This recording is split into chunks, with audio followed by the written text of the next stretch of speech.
আসসালামু আলাইকুম। আমি Shahana Rahman Neha, counsellor of GCA.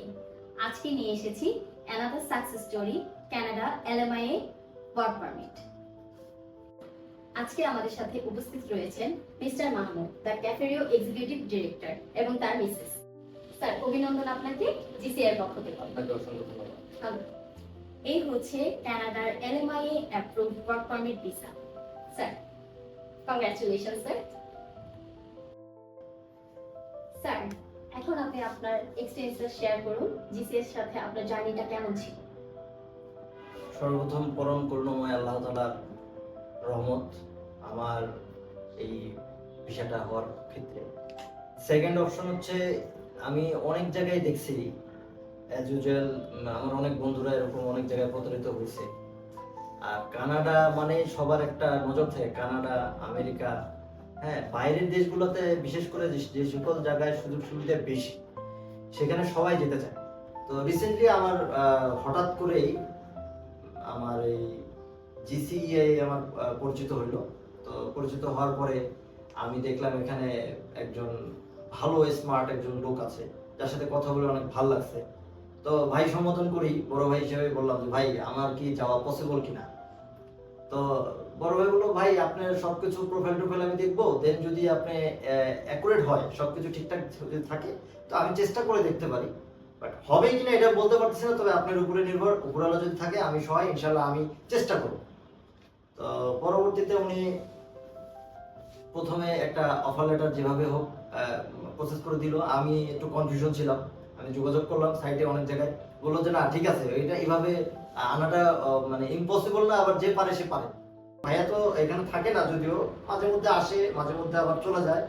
উনি কানাডা বেশিরভাগ সময় থাকে। তো এখানে ওনার মানে অথেন্টিক একটা অফিস দেওয়া হয়েছে, আপনারা যদি মনে হয় কোনো সময় আসার জন্য আসতে পারেন, কোনো সমস্যা নাই। তো যাই হোক, নেক্সট অপশনে আমি কি করলাম, আমি আমার পাসপোর্ট জমা দেওয়ার জন্য 15 দিন পরে আমার একটা লেটার আসলো। তো এই 15 দিনের ভিতরে আমার মানে হাই প্রেসার যেটাকে বলে, আমার খুবই ওটা শুরু হয়েছে। জমা দেওয়ার পাসপোর্টটা জমা দেওয়ার জন্য চিঠি আসলো আমার কাছে। দেন ভাইয়া তো আমাকে বললো যে ভাইয়া আপনার তো কাগজপত্র যা যা রিকোয়ারমেন্ট ছিল সব তো আপনি জমা দিছেন, তো ইনশাল্লাহ দেখেন আপনি যান। আমি গেলাম পাসপোর্ট জমা দিতে, অ্যাজ ইউজুয়াল যেভাবে যাওয়া লাগে গুলশান 2 এর ভিএফএসে, ঠিক সেম চিঠিটা নিয়ে, সবকিছু নিয়ে, বায়োমেট্রিকের চিঠি নিয়ে সবকিছু নিয়ে গেলাম। যার পরে আমি আমার পাসপোর্টটা জমা দিলাম। জমা দেওয়ার পরে এখন এই মুহূর্তে জমা দেওয়ার পরে তখনকার ফিলিংসটা আসলে আমি বলে বুঝাতে পারবো না। যারা হয়তো বা বাইরে গেছেন বা যারা এই বিয়ে মানে বিএফএস মানে ফেস করছেন, তারাই বলতে পারবেন একমাত্র সেই সময়কার পরিস্থিতিটা কিরকম ছিল। পাসপোর্ট জমা দেওয়ার পরে আমি তো আমার অফিসে আসার পরে আমি ভীষণ খুশি যে আমি পাসপোর্টটা আমার হয়ে গেছে বা আমি জমা দিয়ে দিয়েছি। এখন সবাই বলতেছে যে এটা একদম অথেন্টিক, বিকজ অফ আপনি সরাসরি ভিএফএস এ জমা দিয়েছেন, এটা কোনো দালাল না, এটা কোনো ওই বাইরের কাউকে ধরে না, এটা সরাসরি জমা হয়েছে ভিএফএস এ, মানে এটা অথেন্টিক 100%। এটার ভিতরে কোনো দুই নম্বর নেই, এক কথা। তো যাই হোক, অ্যাজ ইউজুয়াল আমি পাসপোর্টটা আমার জমা দিলাম। জমা দেওয়ার পরে বের হয়ে আসার পরে তো আমার মানে মোটিভ অন্যরকম হয়ে গেছে। আমি সবাইকে বলে বেড়ানো শুরু করলাম যে ভাই আমার পাসপোর্ট অমুক জায়গায় জমা। সবাই বলতেছে authentic, very good, nice, congratulation, কবে আসবেন, কিভাবে আসবেন, অনেক কথা। যাই হোক, সো এই 7 দিন গেল, এখন তো আরো একটু পিটিশন শুরু হয়ে গেছে ভিতরে, টেনশন আরো কাজ করতেছে যে আদৌ কি পাসপোর্ট কি ফেরত আসবে না ভিসা রিজেক্ট আসবে। এটাও একটা বড় ইস্যু, কারণ পাসপোর্ট দিলেই যে ভিসা হয়ে যাবে এমনও তো কোনো কথা নেই, হয়তো রিজেক্টও আসতে পারে। এরকম চিন্তা অনেকে ঢুকাই দিচ্ছে। কিন্তু আমি ভাইয়ার সাথে কথা বলার পরে বলছে, মাহমুদ ভাইয়া আপনি চিন্তা করেন না, যে আপনার 99.99% আপনার ভিসা হবে। পাসপোর্ট বিএফএস জমা দেওয়া মানে ভিসা কখনো রিজেক্ট হয় না। তো যাক, উনি একটা আস্থার মানুষ আমার রেজন ভাই। আমি চাই ভাই গর্বের সহিত তার এই প্রশাসন মানে তার কার্যক্রম চালিয়ে যায়। নিজেই নিজেকে মানে কল্পনা করতে পারি না যে আমি বাংলাদেশের মতো জায়গায় বসে কানাডা ওয়ার্ক পারমিট মানে এইভাবে করা পসিবল হবে। এটা ছেড়ার পরে যখন পাসপোর্টটা হাতে নিলাম, তখন কেন জানি মনে হচ্ছিল পাসপোর্টটা ভিসাটা খুলেই দেওয়া, মানে এমন ভাবে দিয়েছে তারা যে আপনি পাসপোর্ট রইলে ভিসাটাই আগে আপনার চোখে পড়বে। তো দেন আমি ভিসাটা চোখে দেখার পরে তো আমি চিন্তা করলাম আবার নাম ভুল আছে কিনা দেখি, ওখানে একটু কনফিউশন ছিল। তো আমি নামটা মিলাইলাম যে আসলে নামের কোনো অক্ষর ভুল আছে কিনা। তো ভালো কথা, নামের অক্ষর টক্ষর সব মিলাইলাম, মিলানোর পরে দেখলাম যে না, এখন দেখলাম যে আসলে মেয়াদ কতদিন, আবার সবকিছু ঠিকঠাক আছে কিনা তারপরেও টেনশন।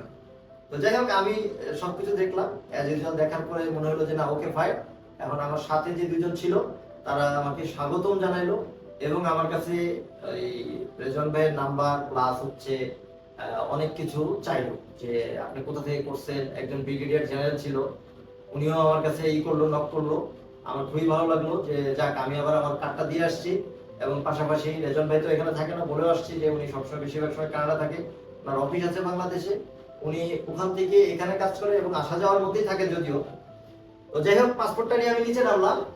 দেন নিচে নামার পরে আমি আমার অফিসে আসলাম। এরপরে বাকিটা তো ইতিহাস, সবাই তো অবাক, এর বাইরে আর কিছু বলার নাই। দেন আমি আমার চিন্তা ভাবনা যে আমি আমার ওয়াইফকে যেন নিয়ে যেতে পারি লাস্ট পর্যায়ে, এই জন্য ভাইয়ের সাথে মোটামুটি কন্ট্যাক্ট করে রাখছি যে ভাইয়া আমি একা থাকতে পারবো না, আমার সাথে যেন আমার ওয়াইফে যেতে পারে সেই ব্যবস্থা আপনি করে দিন। তো সর্বোপরি তাদের সার্ভিস এবং সবচেয়ে বড় কথা হচ্ছে আমার এই রেজন ভাইয়া অনেক অনেক ভালো মনের মানুষ, যেটা আমি কল্পনা করি নাই। আমার বড় ভাইয়ের মতো আমি দেখি, এখন আমি মনে করি সে আমার বড় ভাই। বিকজ অফ আমি এক দেশ থেকে আরেক দেশের পর্যায়ে চলে যাওয়ার পরে শুধু এটা না, তিনি একমাত্র লোক যিনি আমার সম্পূর্ণ দায়ভার নিচ্ছে ওয়ার্ক পারমিটের ব্যাপারে। ওখানে যে কি করতে হবে, কোথায় খাইতে হবে, কিভাবে কি করতে হবে, যে জিনিসগুলো মানুষ ভিসা পাওয়ার পরও চিন্তায় থাকে, সেই চিন্তাগুলো সে আমার কাছ থেকে নিয়ে নিছে। তো আমি খুবই, মানে কি বলবো, আমি এখনো ভাষায় প্রকাশ করতে পারতেছি না। আমি তাদের কাছে ঋণী হয়ে রয়েছি। আল্লাহ যদি কোনোদিন এই সুযোগ দেয়, আমি তাদের জন্য যতটুকু পারি করবো। তাই ধন্যবাদ সকলকে।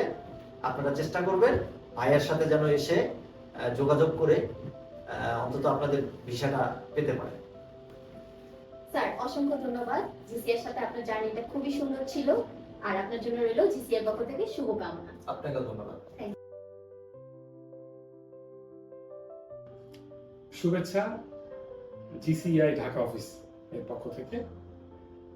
আসলে আমরা কাজ করছি দীর্ঘ 5 বছর থেকে। কানাডার জন্যই আমরা specialized, work permit, student visa, schooling visa এবং পিএনপি নানা প্রোগ্রাম আছে যেগুলির জন্য। তো আমরা ক্লায়েন্টের জন্য, আমরা ক্লায়েন্ট মনে করি না, আমরা সবসময় চিন্তা করি যে ওনারা আমাদের জিসিআই এর ফ্যামিলির অংশ হয়ে যায়, পার্ট হয়ে যায় যখন আমরা কাজ শুরু করি। তো কানাডাতে আসলে ওয়ার্ক পারমিট বিভিন্ন লেভেলের আছে, এনওসি লেভেল সি আছে, ডি আছে। আসলে এই জিনিসগুলি কমপ্লিকেটেড মনে হয়, কিন্তু আসলে কমপ্লিকেটেড না।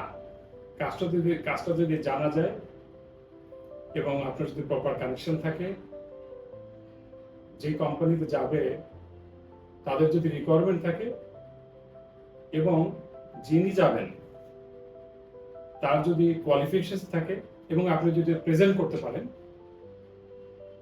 there is a possibility to get the work permit from Bangladesh. তো আজকে কিছুক্ষণ আগে আমাদের একজন অত্যন্ত ভ্যালুড ক্লায়েন্ট, উনি হচ্ছে, আপনারা অনেকেই চেনেন হয়তো, ক্যাফেরিওর এক্সিকিউটিভ ডিরেক্টর মিস্টার মাহমুদ। ওনার কাজটা আমরা করলাম। আমার নিজের কাছে খুব ভালো লাগছে যে নতুন করে হয়তো বাংলাদেশ থেকে কানাডাতে গিয়ে ওয়ার্ক পারমিটের সময়টা শেষ করার পরে he will start a business, Cafeteria Canada. Thank you.